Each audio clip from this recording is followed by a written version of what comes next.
नमस्कार दोस्तों, स्वागत है आपका अपने YouTube चैनल सफलता की राह में। कहानी एक नई सोच की। सुरेश और उसके पिताजी शहर से एक गधा खरीदकर अपने गांव जा रहे थे। रास्ते में एक गांव में आराम करने के लिए वह थोड़ी देर के लिए रुक गए। जब वे वहां से चलने लगे तो गांव के कुछ लोगों ने उन्हें सलाह दी, आप ऐसा क्यों नहीं करते?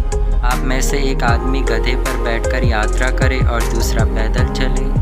पिताजी ने सुरेश से कहा, बेटा यह बात तो ठीक कह रहे हैं, एक काम कर, तू गधे पर बैठ जा, मैं पैदल चलता हूँ। सुरेश ने कहा, ठीक है पिताजी। चलते चलते वह अगले गांव में पहुँचे। वहाँ पर कुछ लोगों ने उन्हें देखा तो वह बोल पड़े, कितना नालायक बच्चा है, खुद गधे पर चढ़ा बैठा है और अपने बूढ़े बाप को पैदल चला रहा है। जब सुरेश ने यह बात सुनी तो उसने अपने पिताजी से कहा, पिताजी आप गधे पर बैठ जाइए, मैं खुद पैदल चलता हूँ। जब वह अगले गांव पहुँचे तो वहाँ भी कुछ लोग खड़े थे।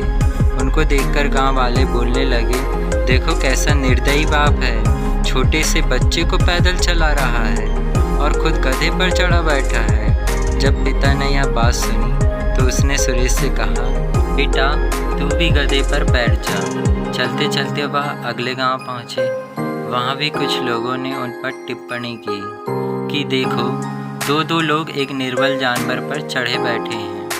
पिता ने अपने पुत्र से कहा कि बेटा अब तो सिर्फ एक ही तरीका बचा है, जाकर एक बड़ा सा डंडा ले आ। बेटा दौड़कर बड़ा सा डंडा ले आता है। सुरेश के पिता ने डंडे पर गधे को उल्टा करके बांध दिया और डंडे को अपने कंधों पर रखकर दोनों गधों को उठाकर चल दिए। वे एक नदी की पुलिया से गुजर रहे थे।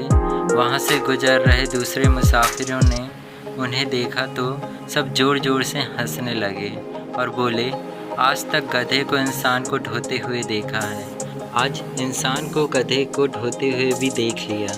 उनकी जोर की हंसी की आवाज़ से गधा बिदक गया और डंडे सहित नदी में गिरकर डूब गया।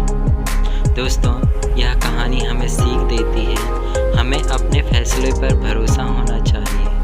हम सभी लोगों को संतुष्ट नहीं कर सकते।